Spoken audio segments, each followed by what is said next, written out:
एक गांव में नंदू अपनी पत्नी हेमा के साथ रहता था। उनकी शादी को 8 साल हो चुके थे, लेकिन अभी तक उन्हें कोई भी संतान नहीं हुई थी। उनकी आर्थिक स्थिति भी सही नहीं थी।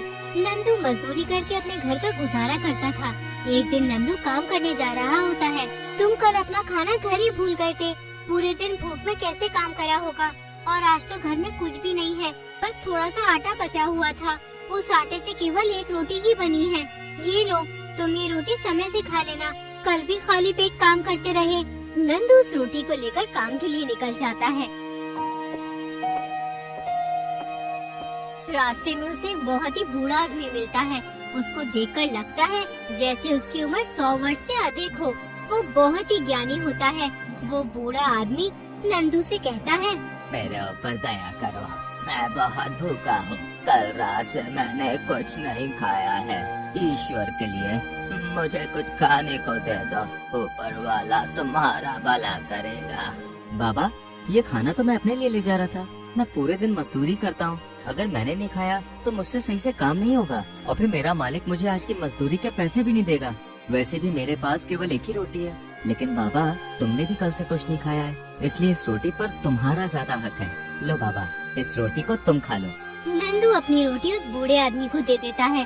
बूढ़ा आदमी बहुत भूखा होता है, इसलिए वो रोटी वो तुरंत खा लेता है। बेटा, तुमने मेरी इस बुरे समय में सहायता की। तुमने अपनी एक रोटी मुझे दे दी। मैं तुम्हारी किस प्रकार सहायता करूं? बाबा, मेरी कोई संतान नहीं है। कृपया आप मेरे लिए ईश्वर से प्रार्थना करें कि ईश्वर मुझे संतान का आशीर्वाद दे। मैं लंबे समय से संतान की इच्छा कर रहा हूँ, लेकिन अब तक मेरी दुआ पूरी नहीं हुई है। मुझे आपकी दुआ से आशा है कि ईश्वर मेरी प्रार्थना को स्वीकार करेगा और हमें संतान का सुख प्रदान करेगा। मैं अभी तुम्हारे लिए ईश्वर से प्रार्थना करता हूँ। ईश्वर तुम्हारी मनोकामना को पूरा करे और आपको संतान का सुख प्रदान करे। कुछ ही दिनों में नंदू की पत्नी के यहाँ 2 जुड़वा बच्चे होते हैं। बच्चों के जन्म के बाद नंदू की पत्नी बहुत बीमार रहने लगती है। एक दिन वो नंदू से कहती है, नंदू, मेरी सेहत अब ठीक नहीं हो पाएगी। डॉक्टर भी कह चुके हैं कि अब मेरी हालत में कोई सुधार की उम्मीद नहीं है। मुझे लगता है कि मेरा समय आ गया है। मेरी आखिरी ख्वाहिश यही है कि तुम इन बच्चों का अच्छे से ध्यान रखना। इन्हें कभी भी अपने प्यार और देखभाल से वंचित मत करना। अब ये पूरी तरह से तुम्हारी जिम्मेदारी है। हेमा, तुमने इतना सब कुछ सहा है और अब हमें छोड़कर जा रही हो। मुझे पता है कि ये बहुत कठिन समय है, लेकिन मैं तुम्हारी बातों को दिल से मानूंगा। मैं इन बच्चों की हर जरूरत का ध्यान रखूंगा, उन्हें प्यार और सुरक्षा दूंगा, जैसा तुम चाहती थी। इनकी हर खुशी और दुख में मैं हमेशा उनके साथ रहूंगा। मुझे विश्वास है कि तुम अपनी जिम्मेदारी निभाओगे। हेमा, तुमने अपनी पूरी जिंदगी इनकी प्यार और अच्छे से देखभाल की है। मैं भी तुम्हारी तरह इनकी खुशियों की रक्षा करूंगा और उनकी परवरिश अच्छे संस्कारों के साथ करूंगा। तुम्हारी यादें हमेशा मेरे दिल में बसी रहेंगी और मैं इन बच्चों को तुम्हारी तरह ही प्यार करूंगा। मुझे सुकून है कि तुम ऐसे समझदार और दयालु इंसान हो। अब मुझे शांति मिलती है ये सोचकर कि मैं जा रही हूँ, लेकिन मेरे बच्चों के पास तुम्हारा प्यार और सुरक्षा है। मैं तुम्हारे इस विश्वास को कभी भी नहीं तोड़ूंगा हेमा। तुम्हारी यादों और आदर्शों को हमेशा अपने दिल में रखूंगा और इन्हीं के साथ बच्चों को बड़ा करूंगा। इतना सुनकर नंदू की पत्नी की मृत्यु हो जाती है। नंदू दिन रात मेहनत करके अपने बच्चों को पालने लगता है। यूं ही कई साल बीत जाते हैं। अब नंदू के बच्चे जवान हो जाते हैं, तो नंदू को अपनी बेटी की शादी की चिंता होने लगती है। बेटी, तुम्हारी शादी की चिंता मुझे बहुत परेशान करती है। तुम्हारी माँ चाहती थी कि हम तुम्हारी शादी बहुत ही धूमधाम से करेंगे, लेकिन मेरे पास इतने पैसे नहीं हैं कि मैं तुम्हारी शादी सही तरीके से कर सकूं। इतनी मेहनत के बावजूद मैं सब कुछ ठीक से नहीं कर पा रहा हूँ। मैं चाहता हूँ कि तुम्हारी शादी में कोई भी कमी न रहे। पिताजी, आप परेशान मत होइए। आपकी मेहनत और प्यार ने हमें कभी भी किसी चीज की कमी महसूस नहीं होने दी। और आप शादी की चिंता मत कीजिए। हम साथ मिलकर हर मुश्किल को पार कर लेंगे। आपका साथ ही हमारे लिए सबसे बड़ी चीज है। पिताजी, दीदी सही कहती है। ईश्वर जरूर कोई रास्ता निकालेगा। आप चिंता करना छोड़ दीजिए। कुछ ही दिनों में नंदू अपनी बेटी शगुन की शादी वरुण नाम के लड़के से कर देता है। वरुण एक किसान होता है। उसके पास 5 बीघा जमीन और 2 गाय होती हैं। जमीन पर खेती करके ही घर का गुजारा होता है। शगुन की सास बहुत ही बुरी औरत होती है। वो हर छोटी से छोटी बात पर शगुन को परेशान करती है। देखो तो सही, कैसे आवारा ऊँट की तरह इधर उधर फिर रही है? शर्म लिहाज है कि नहीं? या वो भी बेच खाई? तेरी माँ ने कुछ सिखाया था या नहीं? क्या हुआ अम्मा जी? मुझसे कोई गलती हो गई है क्या? अरे तेरे से गलती कब नहीं होती? क्या हाल बना रखा है घर का? अभी तक झाड़ू भी नहीं लगी है। खाना तो पता नहीं कब बनाएगी। लोगों को भूखा मारने की सोचा है? समय से कोई काम नहीं करती है, बस लौंडी बनी फिरती है। अम्मा जी घर में बहुत सारे काम है, इतने सारे काम एक साथ करना बहुत मुश्किल है। खाना बनाना और झाड़ू पोछा करने को तू बहुत सारा काम कहती है। अरे जब तू नहीं थी तो मैं सारे काम समय से पहले ही कर दिया करती थी, लेकिन एक तू है, कोई भी काम ढंग से नहीं करती है। अगर मुझे पता होता कि तू इतनी बड़ी कामचोर है तो मैं अपनी बेटी की शादी तेरे साथ कभी नहीं करती। इतने में ही वरुण आ जाता है। क्या हुआ माँ, इतना शोर क्यों मचा रखा है? अरे मैं क्या बताऊं? अरे अपनी लाडली बीवी से पूछो क्यों इतना शोर मचा के रखा है। सारा दिन कुछ काम नहीं करती है, घर मुंह फाड़े पड़ा है, लेकिन इसे किसी काम से कोई मतलब नहीं है। जो करूंगी मैं ही करूंगी। शगुन, मैं क्या सुन रहा हूँ? तुम घर का एक काम भी नहीं करती हो, सारा काम माँ करती है। ये बात तो मैं जानती हूँ और ईश्वर जानता है कि मैं कुछ काम करती हूँ या नहीं। सारा दिन काम करते हुए निकल जाता है, एक मिनट आराम करने का भी समय नहीं मिलता। एक काम खत्म होता है तो अम्मा जी दूसरा काम बता देती है। अगर किसी काम को करने में देरी हो जाती है तो अम्मा जी मुझे उल्टी सीधी कहती है। बगैर खाए पिए भूखी प्यासी काम में लगी रहती हूँ। वरुण ये बात अच्छी तरह से जानता था कि उसकी माँ झूठ बोल रही है और वो शगुन से सारा दिन काम करवाती है। जब शगुन खाना खाने बैठती है तो उसकी माँ शगुन को खाली पीली आँख दिखाती है, लेकिन फिर भी वरुण अपनी माँ की तरफदारी करता है। तुम ये बात अच्छी तरह से अपने दिमाग में बैठा लो। अगर तुमने आज के बाद माँ को परेशान किया या घर का कोई काम नहीं किया तो मैं तुम्हें तुम्हारे घर छोड़ाऊंगा। फिर पड़ी रहना वहाँ। अब खड़ी खड़ी मेरा मुंह क्या देख रही हो? जाओ जल्दी से मेरे लिए खाना लेकर आओ, मुझे खेत पर जाना है। अपने पति की बात सुनकर शगुन की आंखें भर जाती हैं और वो चुपचाप खाना लेने चली जाती है। शगुन को रोता देख वरुण को बहुत दुख होता है और वो सोचने लगता है। मैं जानता हूँ शगुन, तुम्हारी कोई गलती नहीं है, लेकिन मैं अपनी माँ के आगे मजबूर हूँ। मैं उनसे कुछ भी नहीं कह सकता। अरे कोई सुनेगा तो क्या कहेगा? वरुण अपनी माँ को परेशान करता है। शगुन खाना लेकर आती है। वरुण खाना खाकर खेतों पर चला जाता है।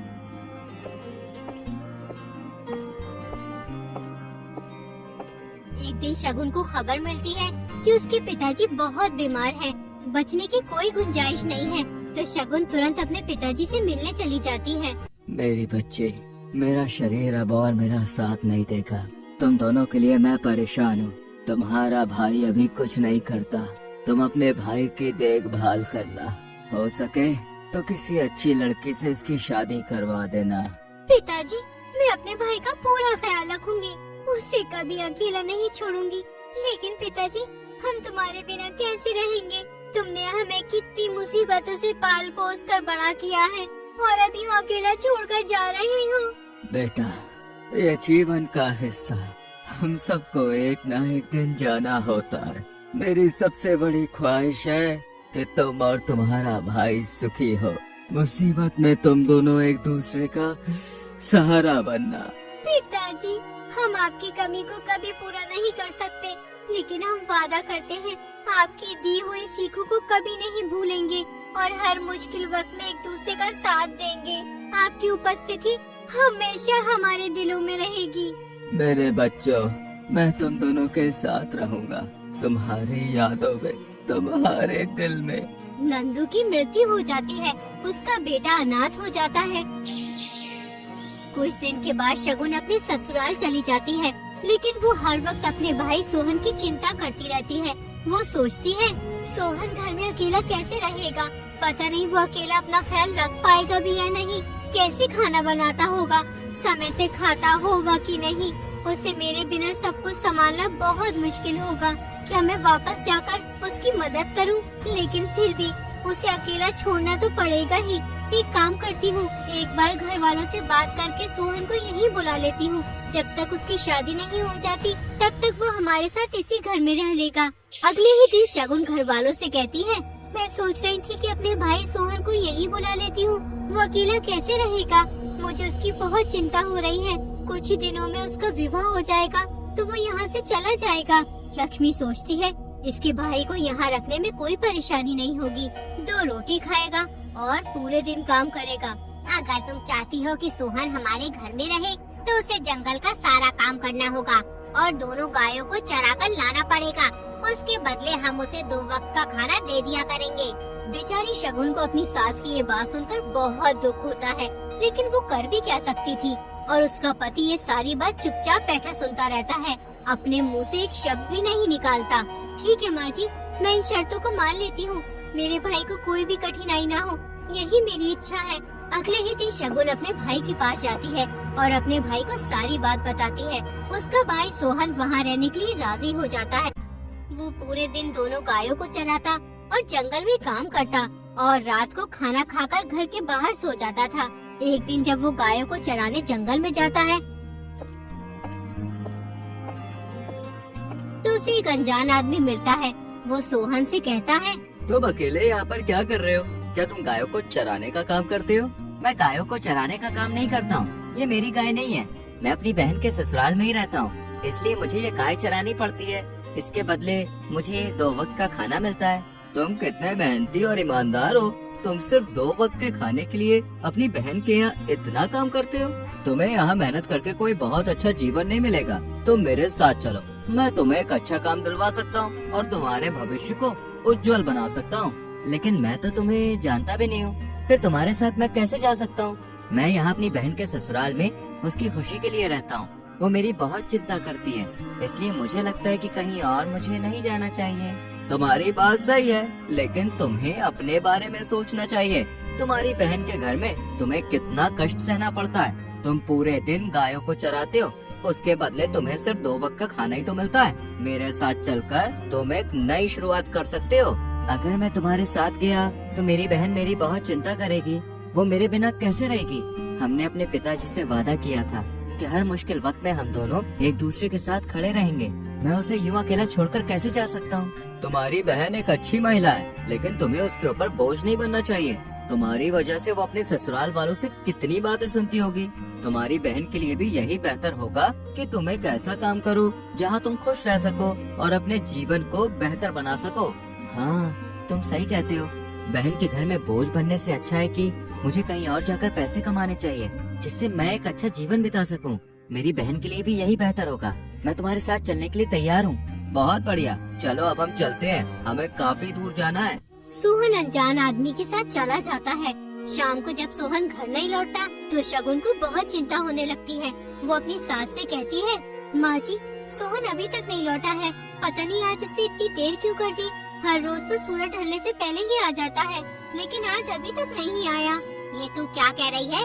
तेरा भाई अभी तक नहीं लौटा? आखिर कहाँ गया वो? कहीं वो मेरी गायों को बेचकर फरार तो नहीं हो गया? अगर ऐसा हुआ तो मैं तेरी जान ले लूंगी। लक्ष्मी जल्दी से अपने बेटे वरुण को अपनी गायों की तलाश में भेजती है। जंगल में उसे अपनी दोनों गायें मिल जाती हैं, लेकिन उसे सोहन कहीं दिखाई नहीं देता। वरुण दोनों गायों को अपने घर ले आता है।